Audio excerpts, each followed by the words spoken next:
тамақты энергияны үнемдету деп аталады. Қауіпсіздік сабағын тақырыбы күдікті заттардың тағыда жасалатын 5 қадам.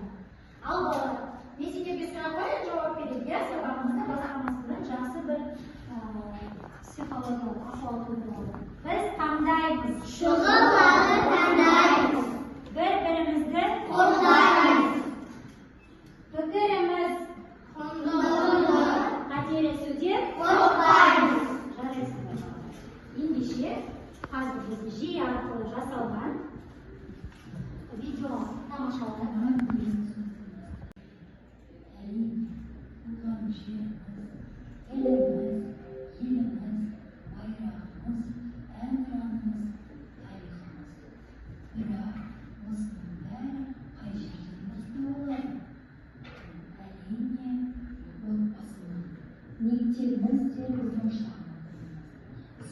Аптада екі сөзі отан алтын бесігім деп аталады екен.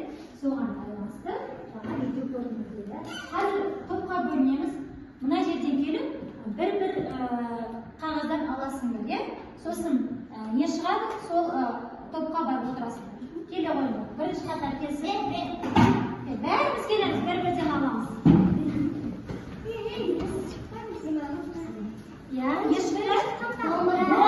Домбыра қайда сенің? Қане, үшінші топқа барады. Домбыра, сен не? Асық бірінші топ. Асық, міне бірінші топта асық. Домбыра, қане, үшінші топқа барасың. Киізі, ортаға, киізі ортаға. Киізі. Домбыра. Тез. Ауызында. Асық, міне бірінші топқа кіресің. Балалар, тақырыпты ашу үшін мен сендерге ертегі оқып берем. Ертегінің аты «Ысырапшыл торғай» деп аталады. Жақсылап тыңдап, ысырапшыл торғай. Бір күні көктем шыға, орман ішінде бір шиқылдақ торғай өмір сүріпті. Оның аты Тори екен.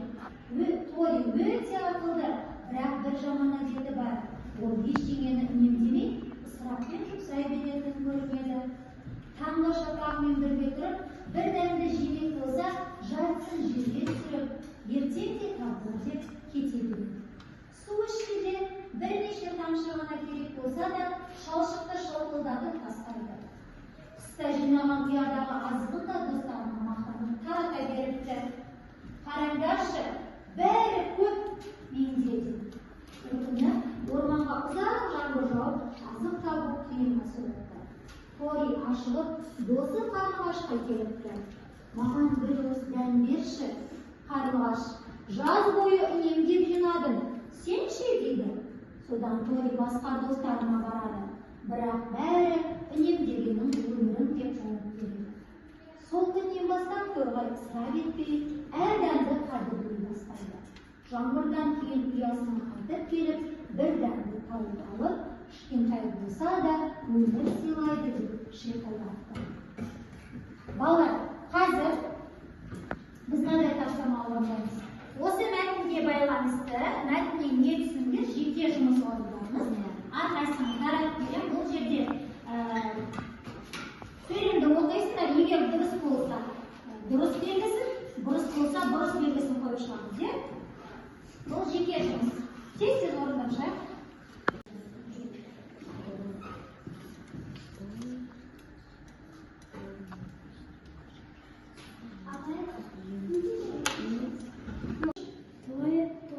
Тори үнемшіл еді. Дұрыс па? Бұрыс. Қарлығаш азығын жаз бойы жинады. Дұрыс. Ысырап жасау жақсы қасиет. Дұрыс емес. Жақсы. Келесі тапсырма балалар. Мына жерде іш қоржын деп аталады. Ерасыл, келесі тапсырма іш қоржын деп. Іш қоржында сендерге арналған тапсырмалар бар. Қазір әр топтан бір оқушы келіп, осындағы сөздерді оқиды. Егер ол дұрыс болса, біз қол шапалақтаймыз. Егер бұрыс болса, аяқпен иә, жақсы. Сен бірінші қатардан кел әлемді. Тез келеді.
Жарықты өшірмеу.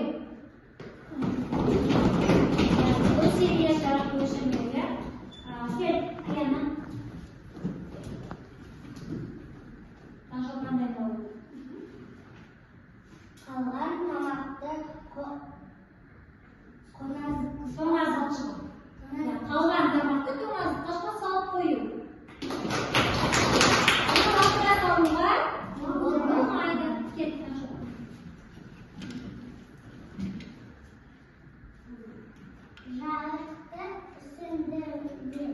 Жарықты сөндірмеу. Сонда біз үнемдеп жұмсауымыз керек екен. Жақсы балалар. Күдікті заттар анықталғанда жасалатын 5 қадам. Балалар, сендерге сұрақ. Егер сендер бір күдікті зат тауып алдыңдар, не істейсіңдер сол кезде? Даладан сырты қара пакетпен қапталған. Білмейсіңдер ішінде не бар екен. Не істейміз ондай жағдайда? Оны ұстауға бола ма? Жоқ. Иә, сосын. Сосын оның бәлкім оны Иә, не істеу керек соны? Ерекше қарастырып көрейікші. Бірінші не істеу керекпіз? Затты көрдік, не істейміз? Бірінші ұстамау керек, дұрыс. Сосын оның ішін дұрыс, ашпау керек. сосын бір үлкен адамға Дұрыс айтасыз, үлкен адамға хабарлау керек дейді. Сосын шектеу. Дұрыс, иә, жақындамау керек. Тағы 112 нөмірде телефон шалуға бола ма? Иә. Жақсы, осы жауаптарыңызды Алисадан сұрап көрейікші, дұрыс жауап бердік пе? Иә? Алисаның жауабымен салыстырайық.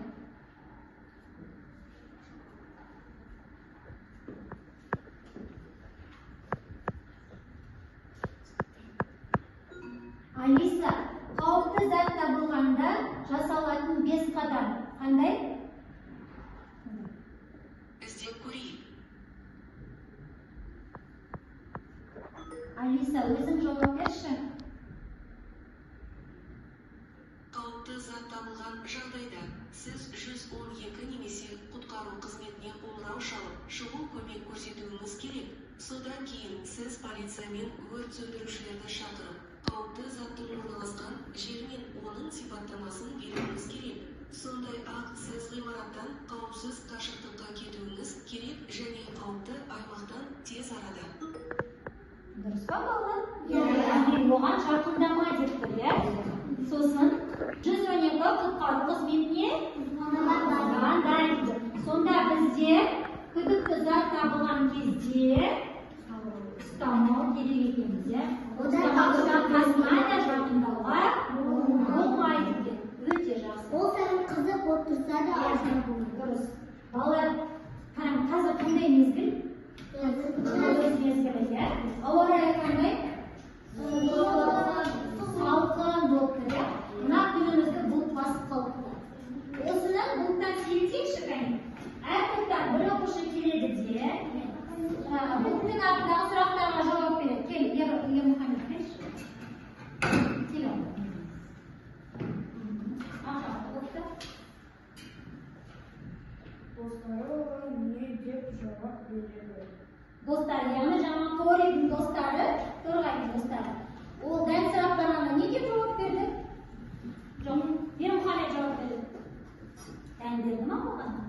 Жоқ, не деді? Жаз бойы. Жинадым дейді. Ал сен ше деп сұрақ қойды, иә, өзіне? Жақсы бар.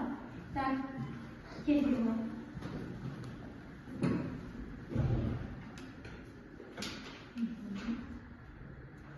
Торғайдың қандай жаман әдеті болды? Ол банканың азығын төгіп тастады. Төгіп, шашып, үнемдемеді, иә? Ол дұрыс әрекет жасады ма? Жоқ. Жақсы. Келесі үшінші топта. Кел.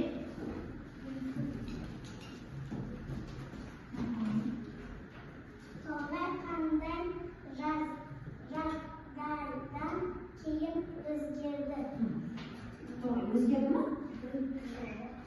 Неге өзгерді?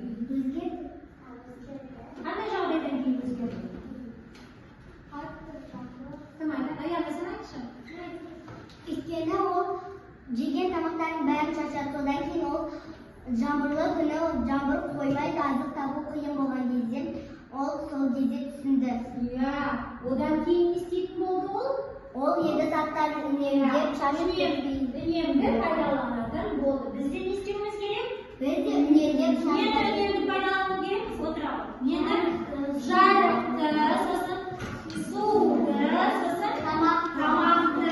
Дұрыс айтасың. Ал ысырапшылдық жасау ол дұрыс емес екен. Мысалы, судың да сұрауы бар. Суды ағызып, жаңа жуылғанда, тіс жуған кезде ағызып қоятын болса, ол бір күні не істейді? Таусылады, иә? Сіздер білесіздер ме? Басқа елде су таба алмай жатқан мемлекеттер бар, иә?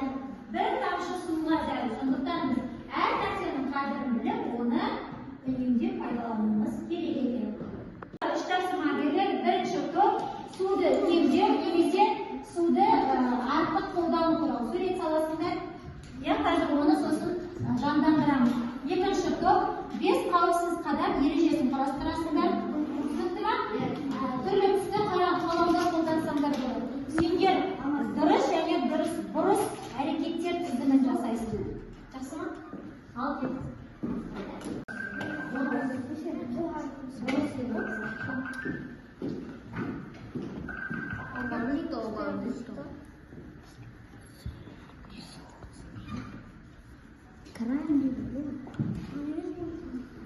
Балалар, екі топ болғаннан кейін 5 секунд қана қосамыз. Соны біліңдер. 5 секунд күтеміз болды.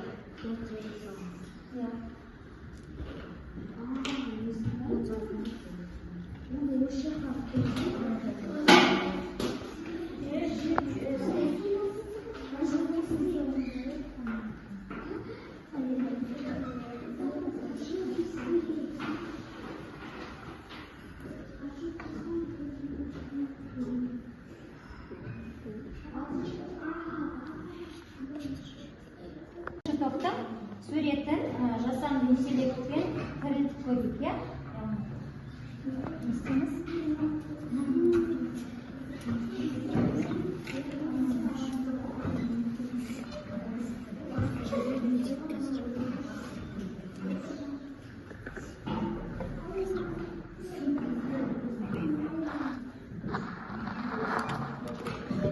Қайтадан ұштамай кетті.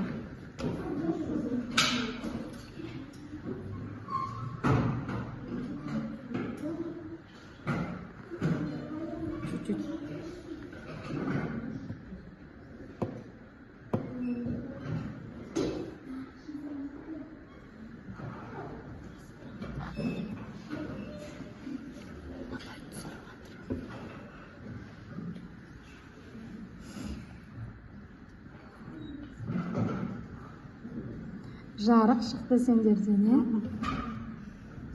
Жақсы, өте жақсы. Сіздерге 5 қауіпсіздік ережесін құрастыру болды, иә? Кәне оқи ғой, Азамат. Тиіспе, жақындамақ, шезге, ересек хабарлар, ересекке хабарлар, қоңырау шалу. Дұрыс па, балалар? Дұрыс, иә? Так, тыңдашы, дұрыс әрекеттер және бұрыс әрекеттердің тізімін жасады, иә? Кәне аяғына оқи ғой. Қалған тамақтарды ысырап етпеу. Ол дұрыс жауап. Артық тамақты қоқысқа тастамау. Дұрыс па? Дұрыс. Дұрыс, иә. Қалған асты ішпей кету дейді. Дұрыс па? Дұрыс емес. Дұрыс емес, иә. Қалдықты қоқысқа тастау дейді. Дұрыс па? Қалдықты қоқысқа тастау. Дұрыс емес. Дұрыс. Ас мәзірін жоспарламай тамақ дайындау. Дұрыс па? Дұрыс емес екен. Жақсы, өте жақсы отырамыз.